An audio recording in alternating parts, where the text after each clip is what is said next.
5,000 subscribers. That is the number I hit recently a few days ago. And really, I couldn't have done it without y'all, of course. So some people, that is not a big number, but to me, that is an astronomically large number. Imagine you have 5,000 people in one place. That's a lot. And imagine every day more and more people keep showing up. That's a lot. And that's why I just want to say thank y'all. And that's why I hope y'all enjoy this compilation video I'm putting together for y'all. Just some of the videos I really do enjoy, and I seen y'all enjoy too. Just of me dissecting the world of JoJo's Bizarre Adventures and everything that's in it, you know. But thank y'all for enjoying my content so much. Some of y'all love me, think I'm a great JoJo content creator, and honestly, all I can say is this doesn't happen without y'all constant support. And as we continue, I will continue to keep pushing out this content that I know y'all really do love, because now almost every day I get a video just like, oh, you know, that video was mad funny, or that part was mad funny. You just need to keep talking about the JoJo world. I love watching your videos, and y'all don't even understand how appreciative I am of those comments. But without further ado, let me stop yapping and get to the actual videos. Thank y'all. What is masculinity? By definition from Oxford, it is qualities or attributes regarded as characteristics of men or boys. For example, handsome, muscled, and driven. He's a prime example of masculinity. When you search it up, it also has a similar definition on Wikipedia.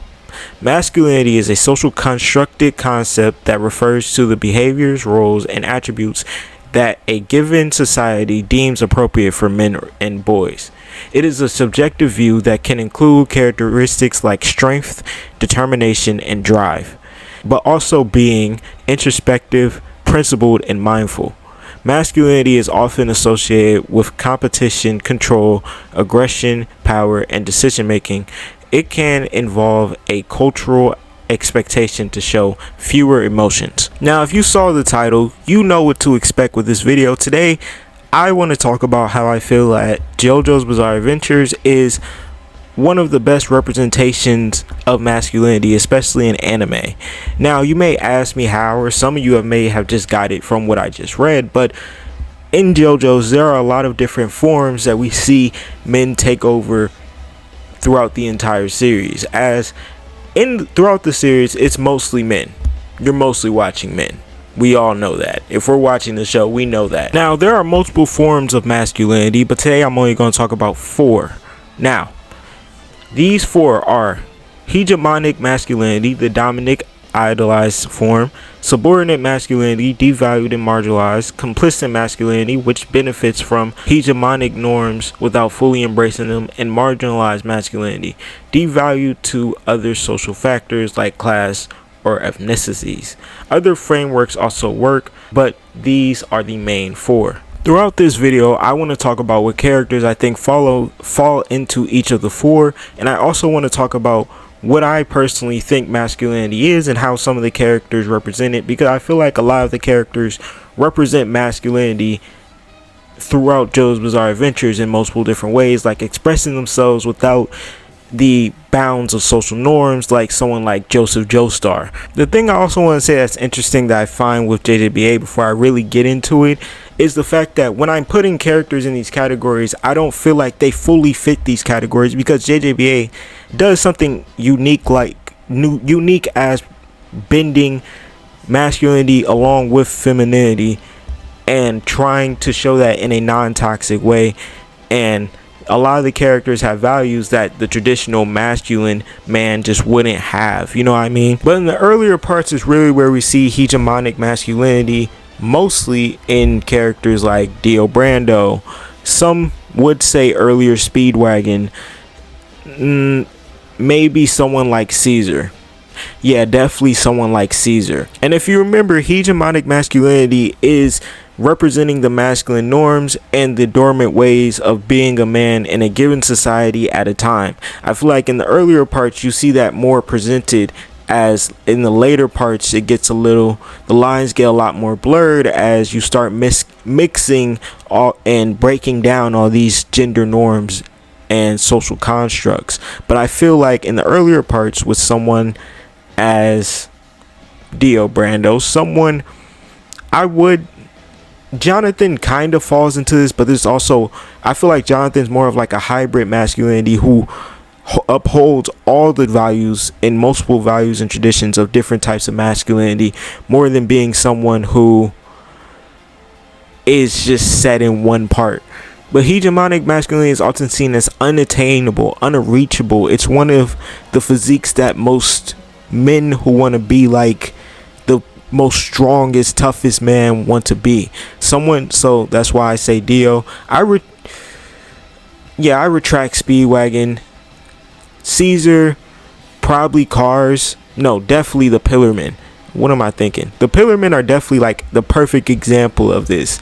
They're literally almost, at least to me, a near perfect embodiment of hegemonic masculinity, at least in the unattainable form. But I also feel like, well, Cars' values is mostly hegemonic masculinity, but someone like Wamu, it's more mixed. And the characteristics are heterosexuality, muscular body type, stoicism, risk-taking, political strength, and automatic leadership. That's why both of the Joestars could fall into, well, most of these, basically all of these characteristics, honestly.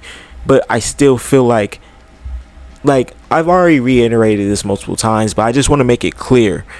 I just don't feel like they fall directly into this point, because this is a level that feels unattainable for most men, feels like you could never reach it. It's the, I don't know what a good modern example is, but it's like a level you see someone and you really want to be them. Jotaro Kujo also falls into this, at least part 3, Jotaro Kujo. That's mainly where all of these characteristics are shown and fully displayed with him, because especially when you look at the stoicism, the being a man, he feels as if it's his obligation to keep it cool, stay under pressure.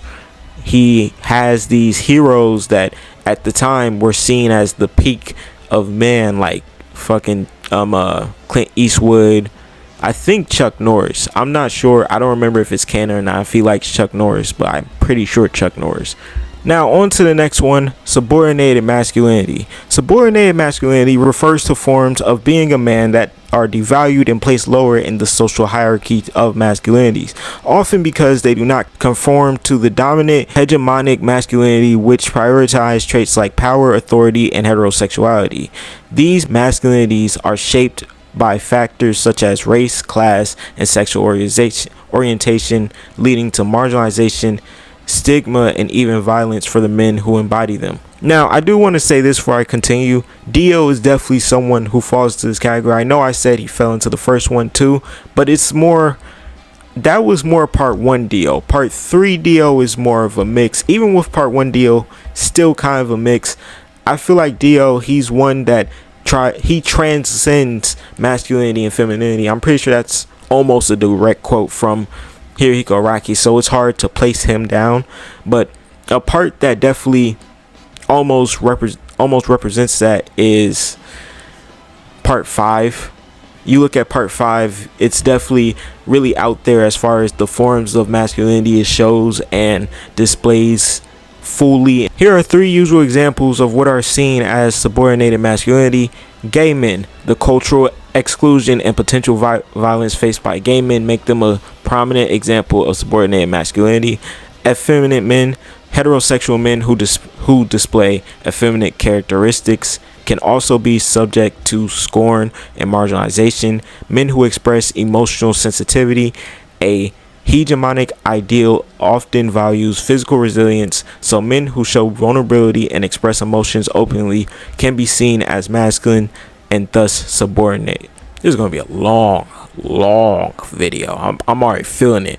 But in those examples, you can see them clearly displayed in a part, again, like part 5, and even a little bit, I would say, well, mainly part 5. I'll focus on part 5.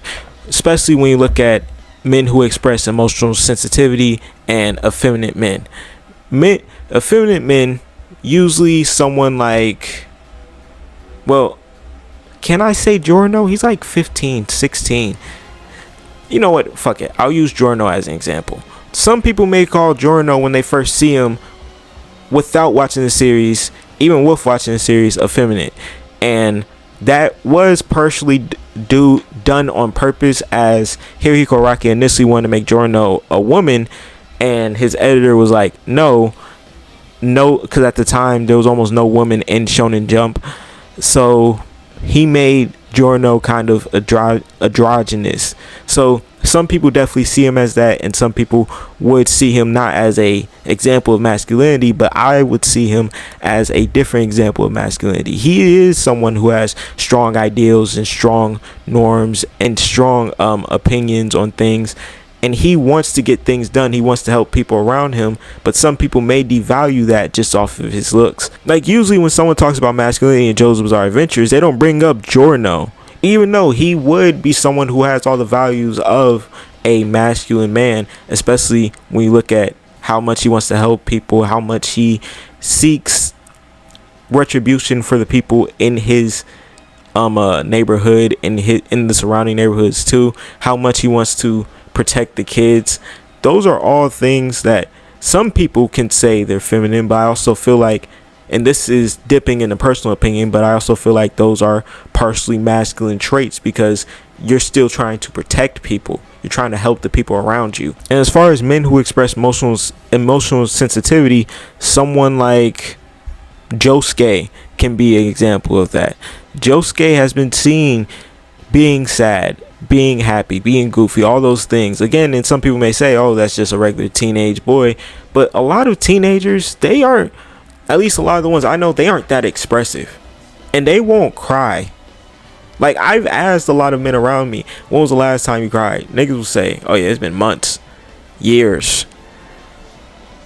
Damn.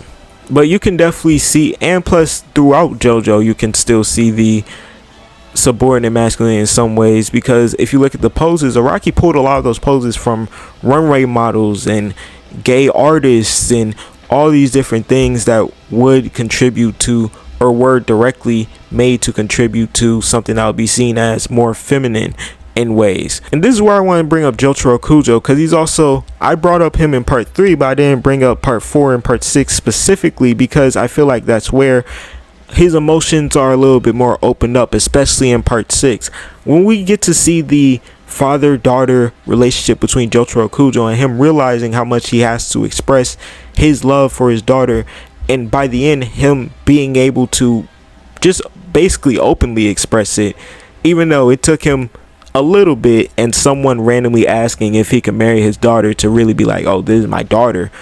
He is someone who went on a complex character arc of understanding and growing his feelings. Honestly, Jotaro, his emotions and all are complex, because even in the earlier parts, even though I said again hegemonic masculinity, he falls into this because he would go to the ends of the earth to save the people he loves. He does have emotions that he shows sometimes, but I also feel like partially because he was internally awkward, he didn't fully know how to show a full range of emotions. Again, dipping into opinion, but most of this video is subjective anyway. So, and the thing with subordinated masculinity, it's not the same as another thing we're literally about to talk about next, which is complacent masculinity, as they aren't trying to be within the systems that hegemonic masculinity places, and because that's the societal norm. They're trying to be their own type of masculinity, and that's something that JoJo's throughout the entire series holds near and dear to its heart. It's creativity. It values creativity, strong discipline, strong leadership, expressing emotions, being able to cry. Like in JoJo's, this is in most anime, but in JoJo's, they really be crying, and there be no power boosters, no nothing. They just cry. Then they have to move on. This is the last example before I move on. I'm sorry, this part is long, but Okuyasu is a great example of this. He's someone who is defined by low confidence and low self-esteem, and someone who had to go through this complex character arc and understand himself. And some people maybe in my comments like, Okuyasu, what did Okuyasu do? In ways, his loyalty and his simplicity and his ability to care and show he cares is a form of subordinate masculinity. It is. I'm sorry, it is.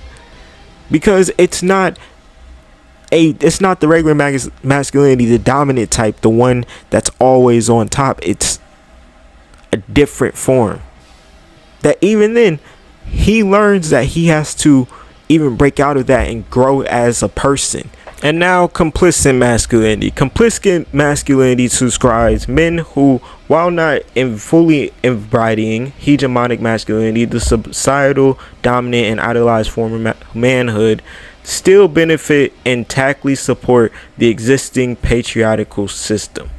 This can manifest as not challenging harmful gender norms, remaining silent in the face of inequality or abuse, and indirectly perpetuating the power structures that favor men. The complicit man receives privileges associated with male dominance while actively engaging in aggressive or oppressive acts without actively engaging. Characteristics is passive support for patriarchy, indirect perpetuation of norms, silent in the face of injustice. Examples include silent bystanders, endorsing the status quo. Like a silent bystander, a man who would witness a woman being harassed but does not intervene, thus continue indirectly allowing the behavior to continue. Now with this part, it's a lot harder to pin down characters I would say necessarily fit complicit masculinity. Well, this Hazamada, I mean, yeah, but like no one really thinks about Hazamada. But like, only reason I say him is because when there was Kira, who was taking women off the street and just killing them and taking their hands, and everyone was like, oh, we're all going to hunt him down and all that, Hazamada went home, closed his blinds, and did not leave his house until Kira was dead. So there's also that. But an example of complicit masculinity in JoJo's Bizarre Adventures, though, is the treatment of women characters in general, all the way up until like part 6. Because in the very earlier parts, for example, when Jonathan Joestar fought Dio for the first time, why did he officially? What was the breaking point? It was him kissing his love interest, Arena. When do we ever see Arena in part 1 just to be Joseph's support or love interest? That is definitely the damsel in distress trope. Like, even that's literally the only times we ever see her. And then even at the end when they get married, we don't even get like an episode with them chilling or nothing. We don't get much to Arena's character until part 2. That's when we get more of Arena's character. You know what I mean? Like part 1, we get basically nothing. We get scraps, we get crumbs. Here's nothing. Take it. And if you look at the earlier parts, almost all the female characters are like tied to a male character or a Joestar or something like that. And of course everyone's tied to a Joestar, but when I say tied, I mean like, for example, part 1, obviously Arena. Who's the other woman we get in part 1? Paco's sister. Okay, it's the 80s, you know. Part 2, Lisa, whose entire backstory literally hinges on the fact that her husband died. If her husband doesn't die, then part 2 is a very, very different part. We all know that. Who else? Part 3, Anne.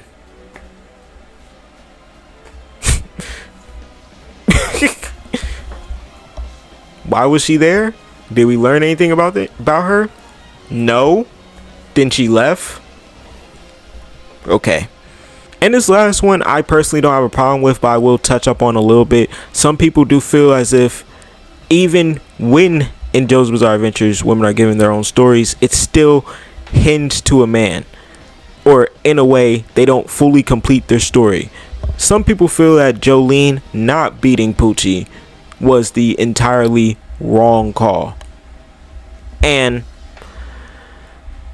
I don't necessarily disagree, but I can also see why she didn't, and I can also understand and accept why she didn't. But again, I can understand the other side too. And the thing with complacent masculinity within JoJo's Bizarre Adventures and just within shonen anime in general is that it's going to happen, because that's just how shonens are made. Like, you're going to be able to see it in every shonen series you've ever watched, just because of how shonens are made. It's marketed towards who? 13 through 17 year olds. That means they are pushing all masculine ideals, even if they are even if the actual show is a little bit more groundbreaking. Even though I'm not saying JoJo's is necessarily pushing it, but I'm saying you will still be able to see it if you just look just a little hard, just about this hard. Because in part 1 you can, in 2 and 3 you can definitely see it. Because it was definitely a few times in those 3 parts I'm like, this is just all men. And finally, because thank God I have to edit all of this. But finally, marginalized masculinity. Marginalized masculinity refers to diverse and dominant forms of being male that are excluded from the societally dominant hegemonic masculinity, often due to factors like race, class, ethnicity, and sexuality. Unlike hegemonic masculinity, which promotes traits like dominance and aggression, marginalized masculinities are shaped by societal forces outside of gender, leading to varied experiences including both conformity and resistance. Examples include working class men who may exhibit prostant masculinity through hypermasculine displays due to compensation for lack of power, and men of color who face societal stereotypes that shape their masculine identities. Now, this is a form of masculinity that is very context heavy, and it really ranges from person to person, thing to thing, what we're looking at. And with marginalized masculinity, you can see that through the flamboyant, the ability to not conform to toughness, or unnecessarily not fully conform to toughness, and actually start bending and adding things together to make this pot of masculinity. This is probably the form I would say JoJo's Bizarre Adventures falls under the most, even more than subordinated masculinity fully, because this is where they start mixing all the different identities and minority identities that could be from each group into JoJo's Bizarre Adventures. And it's a lot of the same things I talked about throughout the video, like emotional vulnerability and flamboyant outfits and poses and all the things that make it seem as they are all doing things that fit them, and these are all people from different backgrounds. For example, someone like Caesar, and I've used Caesar a little bit too much throughout the video, but someone like Caesar and the way he's not afraid to wear pink or bright colors or anything of the sort, even though I said he does fit hegemonic masculinity, I said he does fit that, but I do feel like it's a mix of all, honestly.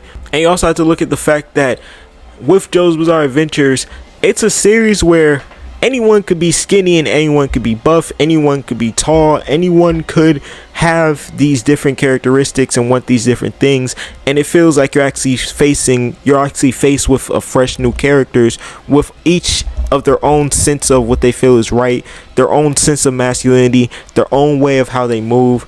That's what I feel, and I feel like it works so well, because you look at someone like, who's someone who's marginalized in JoJo's? Oh, Abdul, you would look at him and think he initially follows a hegemonic masculinity traits, and I would say he somewhat does, but I also feel as if he has his own way, just as far as with the posing and with the way that he protects and he's not afraid to be somewhat vulnerable with the people around him. And then when you actually look at the story, Dio, like I said, someone who more embodies hegemonic masculinity, even though he is a part of, he does have some traits of subjugated masculinity. He's someone who has these toxic traits, while the heroes usually are the people who have these more open bounds when it comes to masculinity, as if it's a fight between what is better, what's a better way to live. You know, honestly, it's really, it makes me think sometimes. But if I'm being honest, my voice is tired, and that is all I have for today. If you did enjoy this video and you enjoyed these long videos, I will randomly bust them out. But until next time, peace. We've done JoJo's in the classroom, and a lot of y'all wanted JoJo villains in the classroom, which we also did. But now y'all have started asking for JoBro videos, and who am I to not oblige with the JoBro videos? Now for this video, I will be using a JoBro from each part. I may use multiple, I may not. It really depends on how I'm feeling once I get to whatever part it is. But we are going to talk about how they would interact with a classroom and what they would do, what type of student they are, and basically what their rep would be. And if you do enjoy this video, make sure to like, comment, and subscribe. But let's get straight into it, starting with part 1 with Speedwagon. I would include Will in here, but you know what, fuck it, I'll talk about Will too. But Speedwagon in specific, he's not going to school. He's just a modern gangster, honestly. When you look at Speedwagon in the beginning of part 1, he was on the street. Mind you, Speedwagon's same age as Jonathan. Around the same age, I'm pretty sure. Didn't go to school, was not in school, was not in college. He was not doing none of that shit. He was on the street hustling rich niggas like Jonathan, stealing their money, taking their jewels, holding them for ransom, making sure him and his family has something to eat at night. And I think it's more of the same. However, I do think he pulls up sometimes, and I do think the only reason he hasn't officially been kicked out of the school is because whenever there's a test, he does really well on the test. Speedwagon strikes me as someone who, even though he's on the street, he's very, very smart. Very, very smart. We saw his street smarts in action when he first went to Jonathan's house, met Dio, and was like, hey, your brother is a fucking weirdo. You should low-key kill this nigga. That's still so crazy. Speedwagon really said that to Dio first time he met him. But Speedwagon definitely strikes me as one who, yes, he's not in class. Yes, he's skipping class. Yes, he does not care about the class. But at least quizzes and tests he does well on. So he has like a high D. Maybe late C. But you just know all the homework, classwork, all that, he's not getting done. And you're not seeing him most of the week, so get used to it. As far as Will Zeppeli, though, I see him being as more of a decent student. But again, another one you're really not seeing most of the week. But not for street activities, just for the fact that he has better things to be doing than going to school. Like, I feel like you would see him, obviously, more than Speedwagon. But, like, you would see him so that he can meet up with his friends, discuss plans for what's after school, and leave. Really. But honestly, Will, I have a little bit more faith in Will. You know who I really see that for? Caesar. That's why we need to talk about Caesar right now. Part 2, Caesar.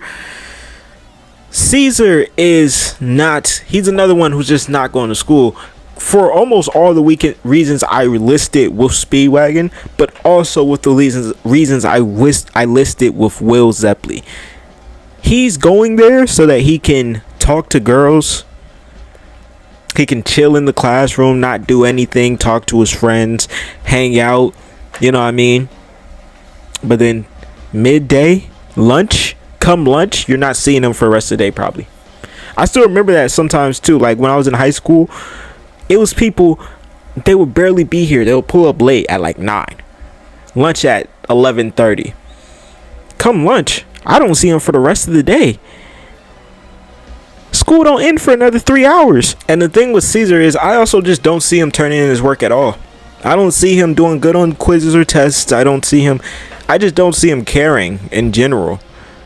Like, he's just going to find some side hustle outside of school, hang out with his friends outside of school. Basically, the people that you already, if you've been in like high school, the people you already see that just do not take school serious in the slightest. Like, it'll be a school day at 10:30 and you'll see him at the fucking movie theater or some stupid shit like that. Honestly, adding something a little bit in, I think Caesar would even be borderline class clownish when he's in class, but I can't give him the class clown title because I don't see him being in class often enough for him to even be called that. He's probably just called the kid with like 100 absences, 100 tardies. Like, even if, and that's my whole thing, even if he does show up, he's probably going to be tardy. It's finna be late as shit.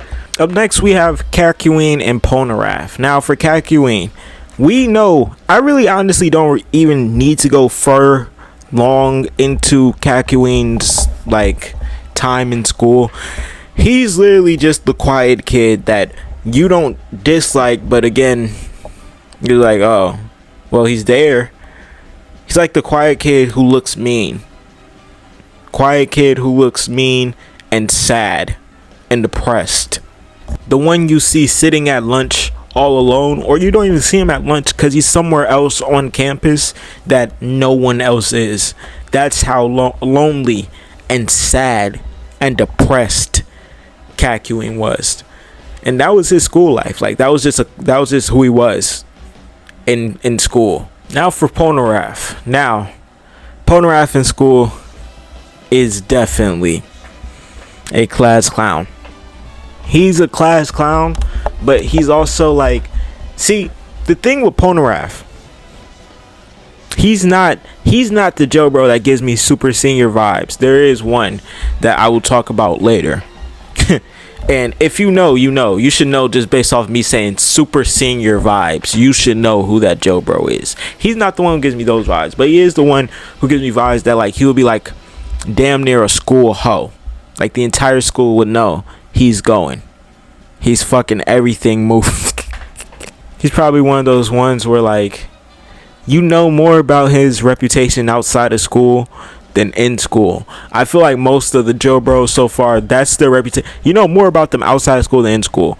Also, I see him being like a D minus student, few C's, 1B, uno, 1B, and a singular A for most of the years in high school that came from gym class. Came from gym. Like, Polnareff, he's definitely not at school to learn. He's there to socialization. He's not there to make, well, he is there to make friends, but he's not there to make friends with the teachers. Polnareff is probably low-key like, I could see him being a sports jock, but like not one of the traditional sports. Even I could see him being any sports jock, but one of the first ones I was thinking was something like, nah, that's a stupid sport. I was about to say a really stupid sport. Yeah, I could see him being like a football player or something. Yeah, I could see him being an athlete. So he's going to be at class, but he's a class clown, basically. Like, almost basically a class clown, but not completely, because he's still trying to talk to mad girls. Part 4. Again, another part we low-key see them in action, but not too much. Not enough, honestly. Part 4 needed more, like, in school, in classroom scenes. Since we already see them niggas in school on the regular. Whatever. But, right, part 4. One, Okuyasu and Koichi. Okuyasu, like I talked about with Josuke, if him and Josuke are in the same classroom, they are both class clowns / they're making the teacher's life hell. They're making the teachers separate them. They're finna be passing notes across the classroom once they get separated. Them niggas is laughing at everything. They don't get, I mean, they tried to do their work. I'm not going to say they don't get their work done. They try to do it. But they may not necessarily understand it all the time. But with Okuyasu, I think Josuke, like, tutors this nigga. Low key. I think he tutors this nigga. Because again, with Josuke, I believe he gets good grades mainly just because his mom don't play that, and she would be on his ass, ready to drop kick him in the stomach if he didn't get good grades. With Okuyasu, he's a little, just a tad bit slow. So I think he definitely goes to Josuke for help, and they try to study, but they don't really study well. So I don't see them getting that good of a grade. But I can see Okuyasu sneaking in a good amount of like C's. Maybe a few B's. Shit, maybe 3 A's. Not for the semester. Just on a random quiz. And then with Koichi's just a good kid. Yeah, I don't really have much for Koichi except he's just, good kid. Really solid. Always doing his work. Getting shit done. He's probably another one you never see him talk to women, but that's not necessarily his fault because he is a friendly person, but he has a crazy girlfriend who would just, almost kill the woman if he talked to her. Because I don't know if y'all do remember that one episode where we see them doing after school activities, and Koichi, he walks away or does something, and Yokaku sets the girl's hair on fire while choking her with hair. What the fuck? Part 5. Who in school? We could do Narancia in school where we know if we're doing Narancia in school, we also have to account the 5 years he's taken off since. Because again, he stopped going to school at like 10? Then he randomly picked back up after Bruno paid for him in the hospital and told him to go to school. But then he joined the mafia. So yeah, he's one. I don't even think he's like a class clown or anything. He's probably one of the ones where like they're sitting in the back. He got his headphones on, but he's definitely a tweaker. Everyone at school knows he's a tweaker. And if you don't know what I mean like you mess with him, I dare you to mess with him, cause he might kill you. Narancia got some anger issues deep seated, and they come out in the craziest ways. The thing with Narancia throughout part 5 literally was he was getting mad over the smallest shit. It's like 4 instances I can remember off of the top of my head of him doing crazy shit off of small things. For example, first time we see him get into a stand bite, I forget who was against. Bro, as soon as he figured out who the enemy was, this nigga started shooting up the car like there was no tomorrow. There was so many that car had to have 500 bullets in it.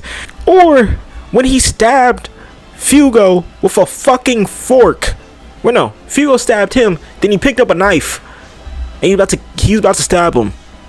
Or when that guy bumped into him and he had a stain on his white suit and he was like, "Oh, you gotta pay for that," and he picked Narancia up, and Narancia picked his glass up, right here.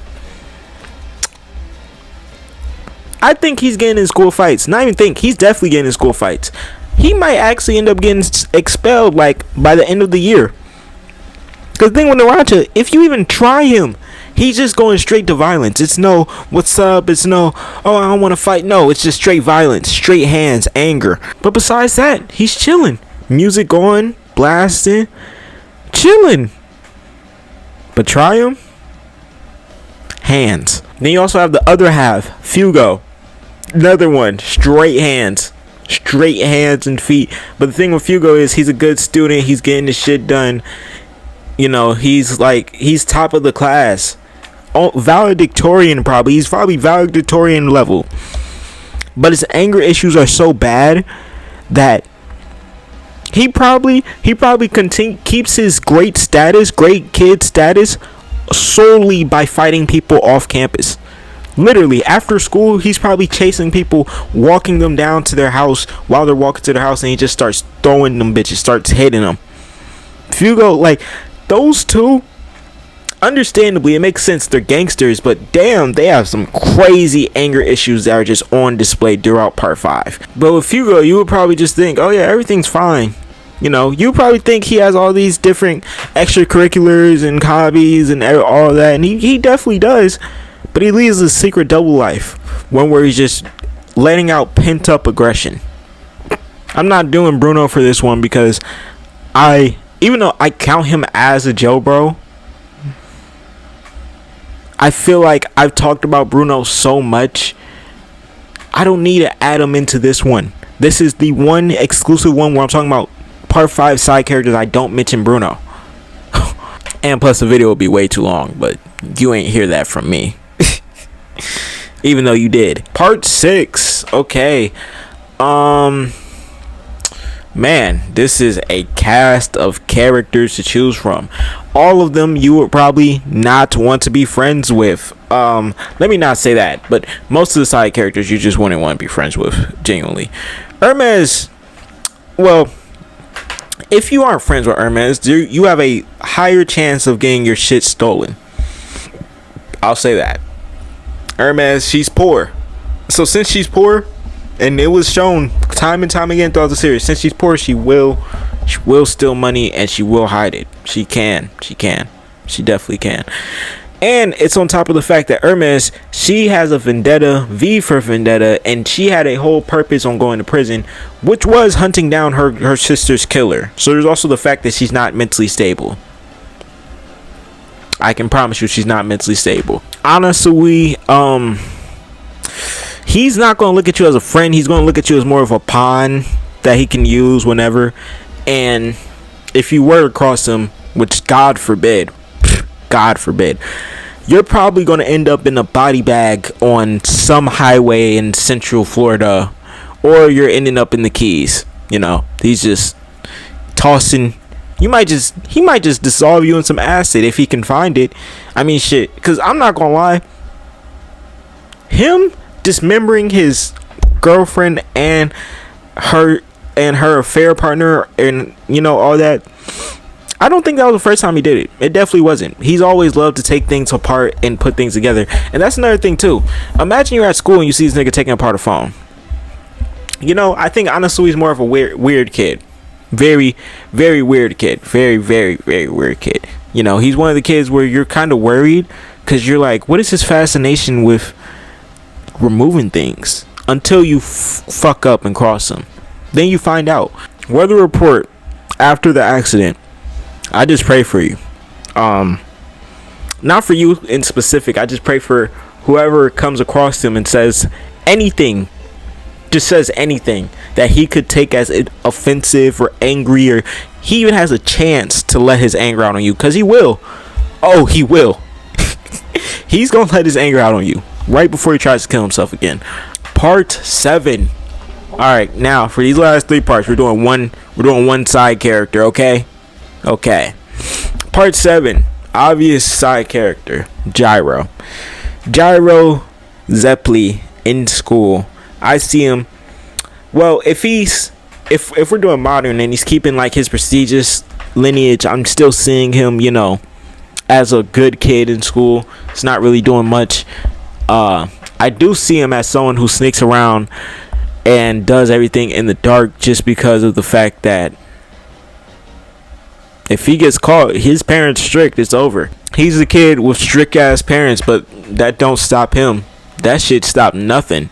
He's still going out every night, going to that party, still out past curfew. He actually has more freedom than you, and you probably don't even have strict parents. His parents are probably stricter than yours, and he has more freedom than you, simply because he's sneaking around and to do all the shit he wants to do. He's not letting time go to waste. That's one thing Gyro isn't doing. Part 8. Now it's time for the super senior. Super duper uber senior. And as a matter of fact, I'm going to end it off on part 8 too. The uber duper super ultra senior. It's probably 19 years old. Joshua Higashikata. Listen, bro. Listen. Joshua Higashikata is the definition of a shut-in, no good, no job. Wait, does he have a job? I'm pretty sure. Didn't he say he had a job, but it was like a weak ass job or something? Because I still remember the panel of his father looking at him like, when he said something about a job. Either way, he either got a weak ass job or no job. Bum. His family is rich, and they barely even trust him enough to give that man 50 bucks. So not only will he in school probably be a rich douchebag, got all the new tech gadgets, all that shit, right? Not only is he a weirdo and a creep, because you'll just see him looking at girls in the hallway, creeping on them. He'll be the nigga you have to reject 7 times for him to walk away, and while he's walking away, okay, fuck you. You was ugly anyway. Not only is all that, it's probably an uber senior, the super duper uber senior. He has no direction in life, no moral compass. He just does the things he wants to, and then like his family, they don't care anymore because they feel like he's low-key a lost cause. So they just let him go to school, get his graduation, but after graduation, everyone knows that he's probably going to get kicked out. So everyone's just mentally preparing for the day where he's on the street and he's asking you for $1. Cause still, I'm not gonna lie. Still to this day, it blows my mind that this man asked his father for $50. Mind you, this is the same family that did not notice $4 million going missing when Jobin's wife went and got her nose redid. Went and got the Hokagekhi fruit. Did not notice. And it was probably more than $4 million if I remember correctly, but didn't notice. But $50, they can't give him $50. They did give him $50, but it was so reluctant. I was like, bro, oh my god. But that's really all I got for y'all. If y'all enjoyed this video, make sure to like, comment, and subscribe. We're on the road to 5K, so anything helps. And until next time, peace. Today's video is about Hokagekhi's hypocrisy.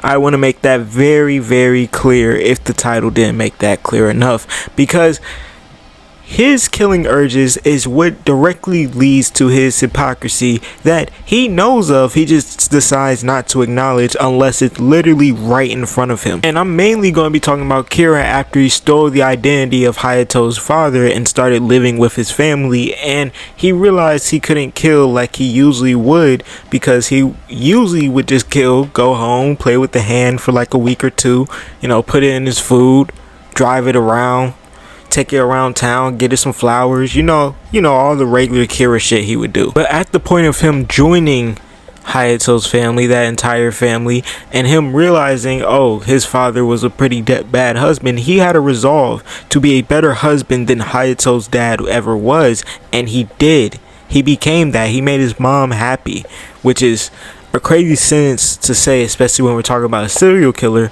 But when you really think about it, this is what Hokagekhi wanted. That's why once he got Bites the Dust and he activated it, he was so relieved, because now he can live his regular life at any point and not even be burdened by what was happening in the timeline and who was trying to figure out who he was, because they would just die. But when you look at the time he was there, he really decided to turn his life around for the better. The only thing was, he had these urges, and that was always the thing that was driving him. A lot of people, when they talk about Kira, they think he was like a cold-blooded killer who wanted to do this, and while they aren't wrong, no one ever really acknowledges the urges he just naturally had, while he even wanted not to necessarily do it at that moment because it wasn't the best time. Because in that moment, yes, he wanted to kill, but he knew he couldn't because it wasn't the best time, until he literally created a time for it. I remember I made a TikTok video about this, and someone likened him to Dexter, and they were like, oh, is he like Dexter, where Dexter has the dark passenger and he just wants to kill? And I mean, in that regard, yes, like they said, Dexter wants to kill and he wants to have a normal life, and in that regard, yeah, he is somewhat like Dexter. But like, I mean, the more you think about it, he has his trophies, quote unquote, which is the hands. Part 4 showed us something very interesting about Kira. Kira has the ability to just want to live a regular, normal life. When he says that monologue, he's not lying. He wants to be a regular person. He wants everything to be normal. He has lived in a place of privilege for so long, 33 years in fact, with 18 of them being coddled by his parents. He now gets to choose to live in normality as he has his entire life since he even started his first kill at 16. He wants to continue that normalcy. So him having this stand, which now erases the evidence for him, when before he had to do a whole process, now he can just touch you. He had the best of both worlds. He had a way to release his killing urges while essentially living as a normal man. In some ways, I feel like you can liken it to Jekyll and Hyde, but like not in some like dual personality way, but in the way that like it's all just one. That's one person, one being at the end of the day.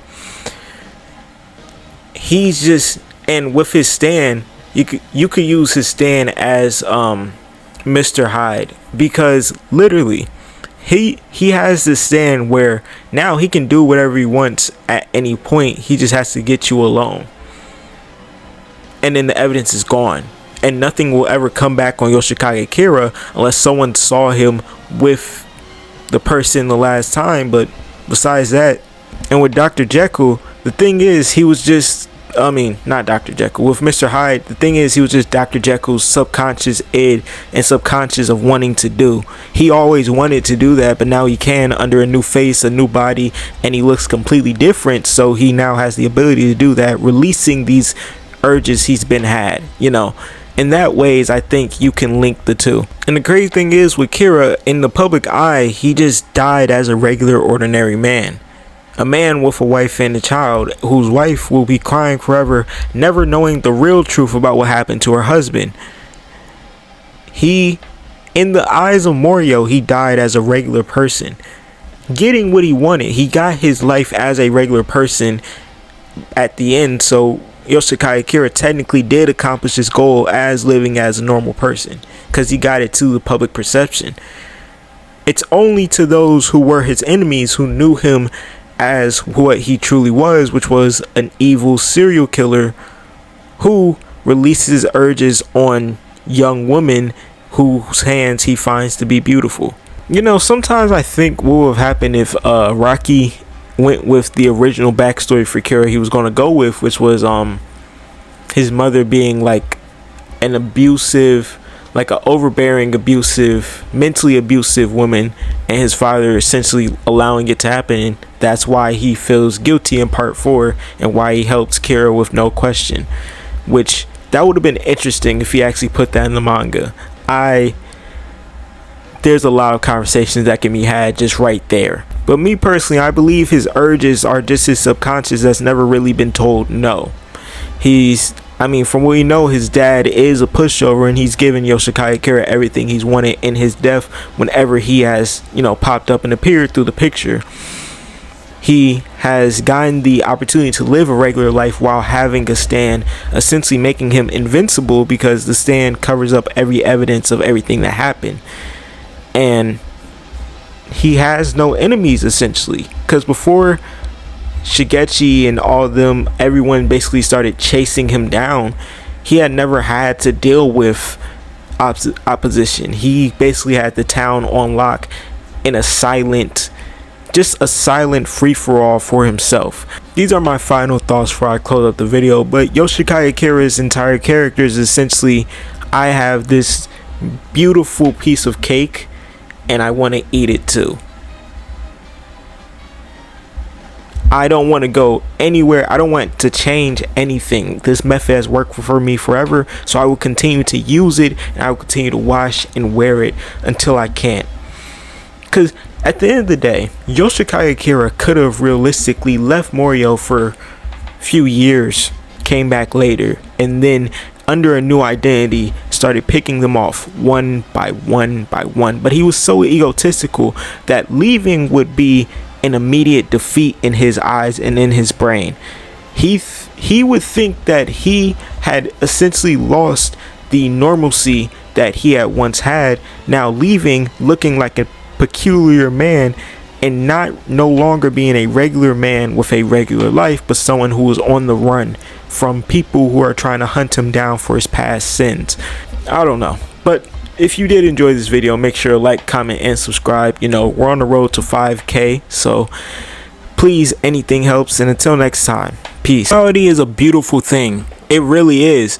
We see that in JoJo's Bizarre Adventures so much that it's honestly ironic, whether it be through the rivals, through the people who act the same, or even through people who share the same body. Yes, today is a Doppio / Diablo video, but it's more so a Diablo breakdown because that was what was asked of me. Now, I want to just sit here and talk about Diablo for a second, right? Because this is his breakdown. Someone asked me, they said they feel like he gets overhated too much. They feel like people hate on him and say he has no character writing, which is a crazy thing to say. And they wanted me to break it down.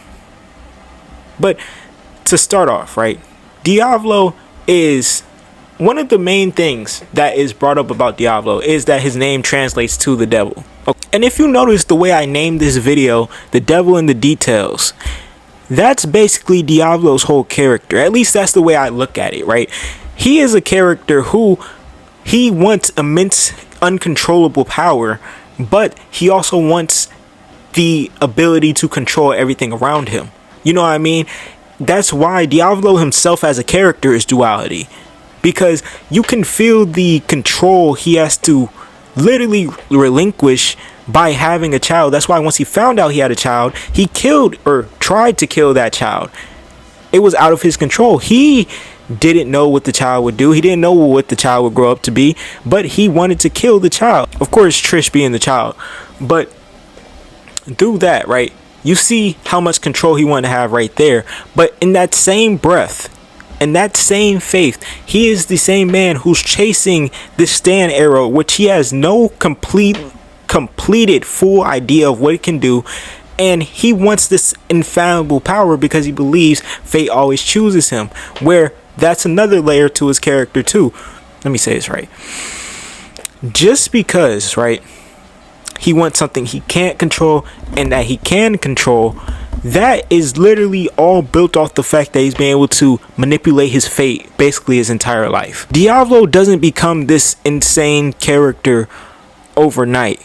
He was basically born this way. But another interesting thing about Rocky's writing, that we don't know who was first when they came out the womb. We don't know if that was Doppio we were looking at or if that was Diablo we were looking at. We don't know. We just know that they were born in 85. I think Diablo was the one who had the child in the relationship. Well, no. Doppio. Yeah, either way, one of them had this child. They, whatever. But again, one of them killed their grandfather or adoptive grandfather who took them in their entire life and burned down an entire church full of people, right? That was simply because his I actually learned about a word for it. I think it's like his id. Because in the mind, there's three modes. His id, where it's just, that's his compulsive side that tells him to do whatever he wants, that makes him feel good. That's something he had always had. So by the time we see him in Golden Wind, it's so strong and manifested by this point. He's not using his logic. He's not using real logic even. This is all because in his mind, he's created his own perfect fantasy. You know what I mean? This is his perfect fantasy. He is the drug kingpin boss of a probably multi-billion-dollar empire in Italy, and he doesn't care who's hurting off of this because he's winning. You know what I mean? That's why he has no problems killing who would be a family member, because he's never cared about his family members much. He's only cared about himself. He's only cared about his thoughts, his mind, his own ambitions, which is what makes him so interesting, because Doppio is like, he's the opposite of that part, where Doppio cares more about the boss than he cares about his own ambitions, own self, own thoughts, own anything. You know what I mean? And of course, that's probably built off of years of conditioning and training, or whatever the case may be, and whatever went on inside their head.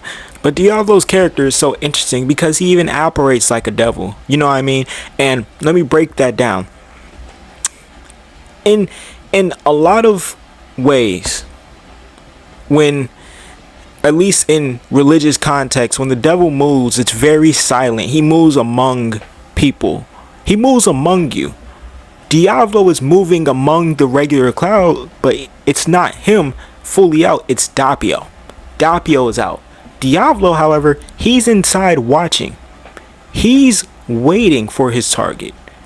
Same way a devil would, he's essentially stalking for his target. How do y'all think he started off this organization? He had to go to so many unprivileged, underrich, struggling, surviving, barely surviving teenagers and get them to join. And mind you, Diablo doesn't necessarily recruit Stan users. He has someone do that for him.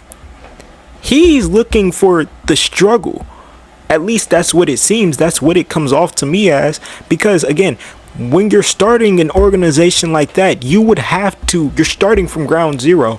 Diablo randomly moved out here at 18 after, maybe not even 18, because there was a literal time period where he goes to Egypt, gets Stan arrows, sells the Stan arrows, keeps one, and goes back to Italy. And the way Diablo sees it, he doesn't see it as he's picking up these impoverished kids, poor kids, and he's putting them in a weird system to where now they have to do very illegal things, which if they already weren't, instead of helping them, no, he sees that he is helping them. He's saving them from being poor. You're welcome. Same way a devil would. His offer is essentially like selling your soul, because essentially you're selling the rest of your life to Passion.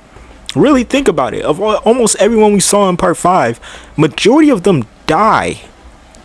Majority of the gangsters we saw from the different teams and everything, they die. They're dead. They're done. They signed with this super evil, super big crime organization for whatever fucked up reason or another, because you have also notice part 5 backstories are probably the most fucked up part out of any of them. Any of the parts, part 5 backstories probably got it. And in order to get out of these horrible situations, you know what they do? Sell their soul.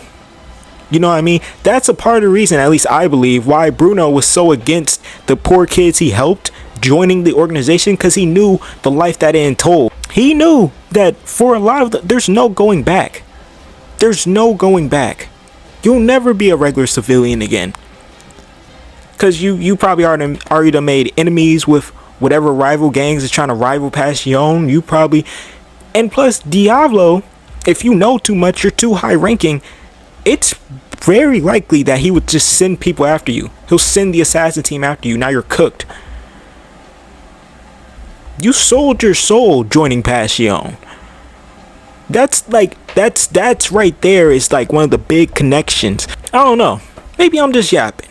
But if you did enjoy this video, make sure to like, comment, subscribe. We're on the road to 5K, so anything helps. And until next time, peace. Infinite King is a light novel that came out a few years ago in 2022. At least that's when the first arc dropped. The full novel came out last year of April of 2024, and it is about Lisa and the Speedwagon Foundation traveling through Latin America, trying to retrieve Stan arrows from gang leaders and people who they think are doing horrible things with the arrows. Now, this has been requested of me to review, and if I'm being honest, I will not full review this, because again, that is 19 chapters and 3 arcs. I cannot do that. But what I can do is give you an overall summary of the light novel and tell y'all to fucking read it. I will give y'all the link. Don't be in my comments like, oh, come on, y'all, I'm too lazy to read it. Can you summarize the whole thing? No. Just read it. Read, nigga. Read, nigga. Read. But one of the reasons I find this to be so interesting is because it takes place so long after part 2. It's kind of ridiculous, but right before part 3. It is concurrent for 13 years. It takes place from 1973 to 1986. Those 13 years, all of them, Lisa is the protagonist. So we're getting a protagonist in their mid to late 80s to late 90s, just fucking shit up with hormone for the most part. Because, well, that's a spoiler for the end of the video. But we were gifted with a prologue at the start telling us, basically giving us a backstory on Latin America during the 70s and 80s and letting us know that this is where stands were at least originally seen by the Speedwagon Foundation. And this is the recounting of all the real life events they have. Now they have conspiracy theories like them having something to do with JFK being shot, the Vietnam War, and they said that this is where gods had to kneel to kings, basically, in their saying. So people who preach to gods, now they see these people with these supernatural powers and they were kneeling to them, believing that they were the gods on earth, which in reality they just had to stand. Now the actual story starts in November of 1972, where Lisa is now investigating an event that happened 5 months ago, where someone had shot 27 devout Christians, but I don't believe that there was bullet residue on the scenes or something. They believed that all of them were shot by quote-unquote invisible bullets and thought Harmon had something to do with it. But it turned out that this was a stand, one of the first stands we see in the novel, and it is named Lord of the Flies. Now, the namesake is obvious. If you've never read or watched that, I don't think you're in the American education system. Now, during this first arc, we meet a multitude of characters. Besides Lisa, we meet the two locals that end up helping her throughout the most of the book, Octavia and I think Jaquim. Both of them, they end up getting stands, I'm pretty sure, if they don't have stands at the beginning. It's been a little minute since I fully read this. Now, after incapacitating Fabio, she was now given the task with Octavia and Jaquim, because they keep asking her to join her and she keeps saying no until she gives them the Joseph and Caesar test. But after they pass the test, they learn that a group of human traffickers are the ones that are working behind making all these sand users within the Latin America region. And so they end up getting a 13-year-old, I believe she was an orphan, and she told them what the group was and who they were and how they were doing it. Led by an individual named Alhorn, they were shooting immigrants that were coming across the border from Mexico in order to see who would survive and become a stand user, and then exploit them for their stand user abilities, making them one of the most overpowered gangs in the world, if not the most overpowered gang in the world at the time. This is where we learn about another little origin of stands, where Lisa recounts a 8.1 magnitude earthquake in Peru, and she said that there was an indiscriminate virus that was spreading and killing a bunch of people, but the people that survived were coming out of it with different physical or mental or just natural attributes. So she came to the conclusion that there may be someone who is taking these minerals that came from the earthquake and the virus, and they're shaping it into a ore and or arrow, making it so she decided that her and the Speedwagon Foundation, along with Octavia and Jaquim, will go retrieve every arrow they can and take down Alhorn and Latin America. This leads us directly from the Guatemala arc directly into the Peru arc, where we meet our main antagonist, Fernando Alhorn, who was born into generational, insane wealth. But he chose, instead of the immediate inheritance, to go to the military, and he served in the Ecuadorian army. The Peruvian army. I'm sorry. It was a conflict in the 1980s between Ecuador and Peru. Yeah, he's Peruvian. That is important because he was born into a Peruvian oil family. That's why he's so fucking loaded. But he talks about witnessing diseases like malaria and things of that nature, and he then later says he had a feeling inside of a dark, hollow emptiness, where he then discovered was his stand at the age of 49. Now, after this, he goes to someone's house where he talks about he believing he has a stand within him. Now, he was in Dos Santos' house, where he had a secret that he had killed Dos Santos' pregnant sister and her husband in a crude attempt to awaken their powers, but nothing happened and they just died from the arrow. Alhorn reveals he was testing the link of power between bloodlines or environment, where he had been doing this and he had eventually built up a select criteria of who his potential subjects would be with a success rate below 20%. Now, this was all came to a head when Dos Santos had called the police on him, and this is where Alhorn accused him of betraying him and unleashed his stand for the first time. Now, before I end this video, I do want to touch on his stand for a second, Fernando Alhorn, because it is pretty nasty, not gonna lie. Now, I don't believe we ever got an official design for it, because usually Hirohiko Araki, he's the one who does the designs, and for that stand or most stands in this, I don't think we got nothing yet. Now, the stand name is Heart of Darkness, but it's also shortened to the Heart, and its main ability and only ability is matter substitution. Now, it says right here, when the heart strikes it with its fist, it gathers innumerable mercury-like droplets, which allows it to switch around the composition within objects or organisms. Essentially, it allows the stand to exchange the positions of one's body parts or reconstruct buildings.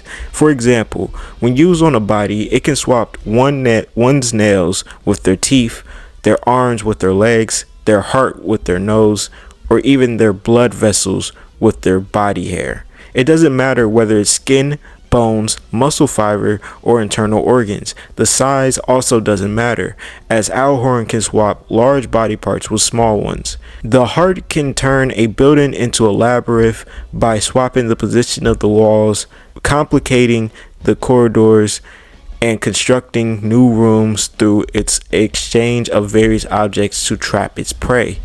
Alhorn describes it as forcing mismatched pieces into a puzzle. Due to variations in dimensions and masses, destruction and deformities occur at the locations where the swap takes place. Now, with this stand, there are only 3 rules. It only happens when the heart strikes with his fist. The target must be something Alhorn is knowledgeable of and can visualize in detail, like firearms or the human body. Alhorn can't decide which parts to swap, so it's a gamble for him. However, as he develops his skills, he's been able to increasingly make the precise swaps that he wants to. With those 3 rules out the way, that is a disgusting stand. It's actually one of my favorite fan-made stands ever, because imagine that someone's talking shit and you swap their fucking hands with their feet. And the other stand I'm going to briefly talk about is Lisa's. The House of Earth is a stand that Lisa awakens when she is around 97 years old after piercing herself with a replica of this arrow created by Fiesta. Her ability is a combination of the ripple technique, generating solar wind with the force of a hurricane, as wind consists of particles like lead, titanium, and mercury, which all are superconductors. Lisa can infuse the wind with her ripple overdrive. And unfortunately, this is another stand we don't have a design on, but like, you can just imagine, you know, it's just a stand infused with her ripple, kind of like Joseph and Jonathan's. So, but like, hers is a little bit more destructive because she fuses the wind, the fucking wind. But if you enjoyed this video, make sure to like, comment, and subscribe. And you want more videos like this, let me know. But until next time, peace. JoJo's Bizarre Adventures is iconic for many things, one of those things being that everything is a JoJo reference. You see this bookshelf behind me? It's a JoJo reference. You see that Naruto thing hanging up right there? That's a JoJo reference. See this book right here? JoJo reference. Today, we are not here to talk about JoJo references. We're here to talk about what JoJo references in its manga.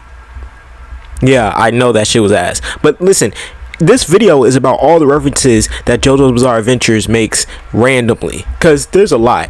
And honestly, on the JoJo wiki page, it's like a gold mine of them. If I wanted to, I could milk the series for maybe 10 parts.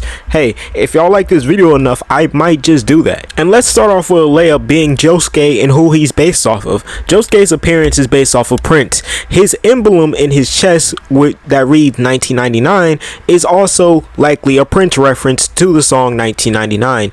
I'm pretty sure almost everyone knows that, and if you didn't, that's a fun fact. It's also believed that like they'll also somehow incorporate it into Diamond is Unbreakable taking place in 1999, even though I don't personally completely believe that. I believe Araki was just gonna make it around that time space either way. Speaking of Diamond is Unbreakable though, did you know, another layup, Kira references Joe Montana after, I forget who he bombed. He bombed somebody. I'm pretty sure it's after Okuyasu fake died, and then he came back later. But this is before he came back later, and Kira was just gloating his ass off, which, fair. Another one from Diamond is Unbreakable, which I find kind of funny, and you probably will too if you know anything about Ronald Reagan, is that in chapter 292, Koichi compares the possibility of Hazamada ambushing Jotaro to John Hinckley Jr. slipping through security and shooting Ronald Reagan. And if you don't know who Ronald Reagan is, I really think you didn't pay attention in high school history class. But John Hinckley Jr. was the person who wounded Ronald Reagan, a police officer, Secret Service agent named Tim McCarthy, and White House Press Secretary James Brady, where James Brady was unfortunately left disabled and died 33 years later because of his injuries. But the ironic thing is, John Hinckley Jr. is still alive today at the age of 70 years old, and he was granted release in 2022. And another ironic thing is John Hinckley Jr. made a YouTube video talking about how he wished for the world to be more peaceful following the attempted assassination of President Donald Trump. It's believed Jolene Cujo's name is a likely reference to the song Jolene by Dolly Parton. Notably, during her fight against Gus, Jolene's name is repeated several times in a similar fashion to the song. Do I fully believe that? Because I am reading that off the wiki. He may have said in interviews, he may not. You can let me know that in the comments. The original title of Stone Ocean Chapter 60 was named Fight Club, which is an obvious reference to the book and movie of the same title. Which, if you haven't seen Fight Club, I personally think is a pretty good movie. I just think some of his fans are kind of Naranja's backstory is nearly identical to that of the character Tom Hagen in The Godfather. In the JoJo lands, Charming Man, he mentions his favorite artists are Sia, Her, and SZA, which is very interesting because me and Charming Man, we low-key on the same wavelength. They not my favorite artists, but I fuck with all of them heavy. And Charming Man's stan plus name, his stan being Big Mouth Strikes Again, are both double Smiths references. Now, usually I wouldn't bring up a music reference, but come on. Double Smiths reference, I have to include this. In chapter 99 of JoJolion, real life women were depicted like Aretha Franklin, Cleopatra, and Joan of Arc, which, if I'm being honest, chapter 99 might be one of my favorite chapters in JoJo's period. Learning about the rock humans was so interesting to me because they were literally described as humanity's, or like the universe's just backup plan in case humans just never worked out. You know what I mean? In chapter 139, Rubber Soul mentions that Dio was willing to give him $100 million for killing Jotaro, claiming that he's worth more money than Mike Tyson. This reference was left out of the anime though. That's why no one ever talks about it or hears about it. But I'm pretty sure the Weird Al one is still in the anime, which is weird. It is believed that Smokey Brown is named after the musicians Smokey Robinson and James Brown. Now, that's believable because Araki, he's known to like just combine famous last names. Like, look at Dio Brando, lifted from Marlon Brando. To end it off in the JoJo lands, in chapter 23, the narration compares the Howler's family chest to that of the Pirates of the Caribbean. Now, if you enjoyed this video and you enjoyed hearing random references, please let me know. Leave it down in the comments. Do whatever you gotta do. But we're on the road to 5K, and until next time, peace. Is it time to start watching? Sorry, reading JoJo Lands. See, I've been thinking about this. More people have asked me to start doing JoJo Lands videos, and JoJo Lands is about to hit 30 chapters, which is a pretty good benchmark. That's probably like a quarter into the actual story so far. I have read the first few chapters of JoJo Lands, but I didn't fully read it because I wanted it to get like a far bit ahead before I start actually biting my teeth into it and analyzing it and doing all these new videos about it and all that. And plus, I just like binge reading. But I feel like if I start now, I'm at chapter like 4 or 5 of JoJo Lands that I've completely read. Start now, I'll have like 23 chapters to catch up and binge read. But I could do that in like a day or two. You know what I mean? But I say this, right? Because some people in my comment sections, they asked the same question. They said, is JoJo Lands worth reading right now? And honestly, I didn't want to mislead them or give them a wrong answer, so I decided to come to this public forum and ask you. Now, with me being a JoJo creator, I'm bound to catch some spoilers, so I've caught some things about JoJo Lands that I really like the fact that the Smiths not only have a character named after them, but also a stand named after them. This Charming Man, hey, I fuck with Charming Man. The little bit I've seen, I fuck with him. He's a little weird, but I fuck with him. In the few chapters I've read, Jodio is already going to climb up the Joestar ladder really quickly. Like, I'm not gonna lie, by the end of the story, Jodio might surpass Josuke 4 for me, which is that's big. Cause once it started, and then he's just this 15-year-old American criminal from New Jersey, I was like, what the fuck? Like, the stuff that I do know about him, like the fact that he he lit a bus on fire behind his sister or sibling. That's crazy. But I fuck with it. I don't give a fuck. He was, I think, 12? That's so crazy. That's so crazy. I'm sorry. Fucking 10-year-old, 12-year-old kid. Same fit and everything. This nigga been wearing the same fit for some years. He liked the niggas in part 8. I know this is a little sidetrack, but I know y'all seen like the panel of all the Higashikata siblings, and they're like toddlers and shit, and they have the same exact fit on. I'm like, come on, Araki. He's been doing that.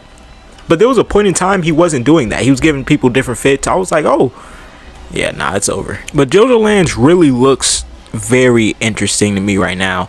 I know virtually nothing about the lava rocks, which I don't know if by catching up I would know more. But I know virtually nothing about the lava rocks, and I don't understand them. But I keep seeing them. And so I'm really interested. I'm really tempted to just be like, you know what?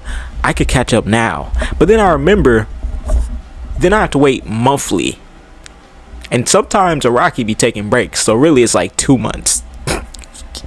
But I mean, while I'm here, and, I've read a few chapters into JoJo Lands, 4 or 5, I still want to give my predictions on who I think is going to die. Because, I'm not going to lie, if we're following the part 5 trajectory, which it looks like we might be. Not gonna lie, Jodio has a good amount of like group members in his group, like a good amount. He has a little more. No, he has a good amount more than Josuke did, because really with Josuke, part 8, he was rolling with Yasho and Tsurugi, and that's really it most of the time. And even then, once Jobin really got involved, it was really just Josuke and Rei. Yeah, Josuke and Rei. It was them two plus Yasho sometimes, and that was half and half. Jodio has a whole group. He got his sibling, he got Charming Man, he got a good amount of people. Paco, Usagi, 5. Nice 5. Along with Mei, 6. Cool.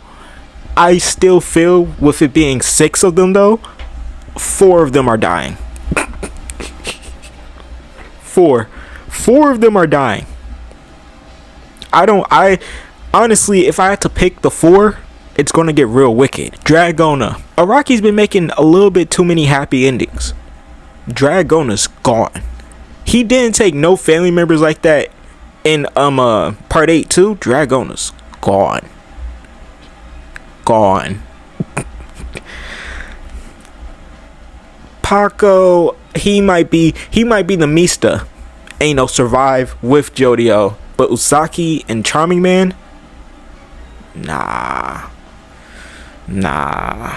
Mei, I've been counting out this entire mock. I really don't see Mei making it all the way to the end. Or we might see Araki finally do what he didn't do in part 5, where he was going make Fugo betray the group, and he might make someone like Paco betray the group. You know, he might make one of them a rock human or something, and then shit really get dicey, you know, something like that. But yeah, after talking about that new chapter of JoJo Lands, because I kept seeing that chapter everywhere, and it was always those 4 panels everywhere, I was just like, I gotta make a video on it.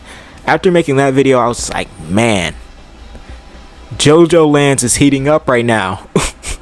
And not gonna lie, when we start getting crazy reveals, I low-key want to be in the front row right there on the day it drops, so I can be one of the first to just be like, what the fuck is going on? But I don't know, honestly, I don't know.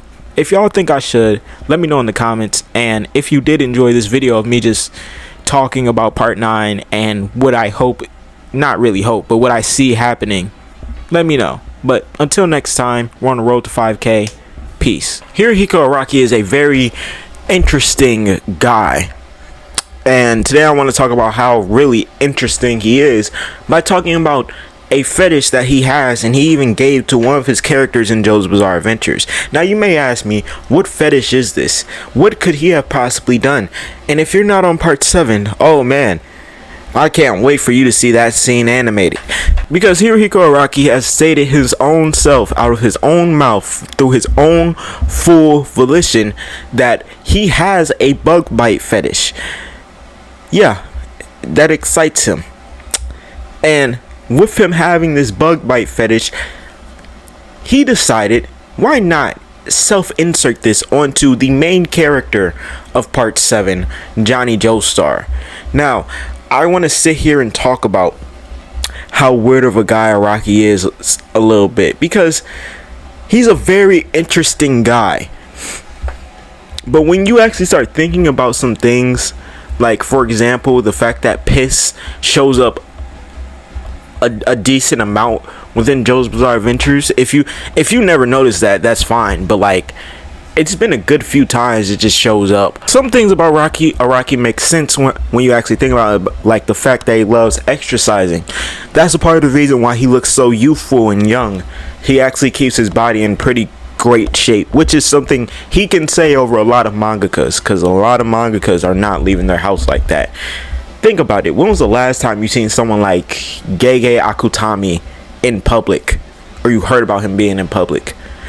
At least for me, it's been a minute. I think the question though I have mostly is just, why the fetish? You know, I want to go back to this because like that is a good key part of this video. Araki added a fetish for whatever reason. Why? Johnny was literally chilling throughout most of that part, and then out of nowhere you just get this side page of this man Johnny being like, yeah, them bug bites, man, they excite me. They make me thrilled, enthralled. And then he says, oh yeah, forget I even said anything. And he's blushing. Come on, Araki, I know that's your true feelings. Please. You couldn't have just kept it in an interview. Honestly, I'm just going to read you the quote, because as I read the quote, it gets a little bit wilder every time I sit here and try to make sense of it. It says, first, what is your fetish? My fetish? Well, in part 7, I drew a scene where Johnny confesses to Gyro he has an insect bug fetish, but that was actually about myself. Your skin swells red when a mosquito bites you, right? Like to push in my nails to make an X on the spot. When I was small and my older female cousin would get bitten by a mosquito, I would ask her to let me do it. It's quite erotic too. And then he laughed. He laughed. I don't think that's a laughing matter. Like literally, just to sit here and imagine Araki spending a summer in the South, U.S. South. That man, he would probably love every second of it. The amount of times he would get bit. It's like, and I'm not really one that's gonna kink shame you or whatever the case is, but it's just like, why? You know, why? And I think it's more of a why because he put it in the manga. And I still remember reading the manga, and I was like, okay, why does Johnny have a bug bite fetish? Then I saw the interview. I was like, oh, self-insert, nice. But again, it's not the weirdest thing he's done in his manga. I mean, again, for a long time, and still part of me thinks he has a piss kink, because there was the part 6 scenes with piss. Why? I don't know. But for whatever reason, he felt the need to add in Weather Report and Jolene just being like, yeah, I need to piss. I know we're in a fighting ship, but I need to piss. And Weather Report being like, yo, I can hide it in the cloud. I don't care. Part 5, where Abakio pisses in a teapot. Part 3, where Abdul and Polnareff piss on somebody. What's going on, man? Is there something you need to talk about? What? This is multiple instances of piss. What the hell? And if I look it up, I promise you, if I look it up, I'll probably find more examples.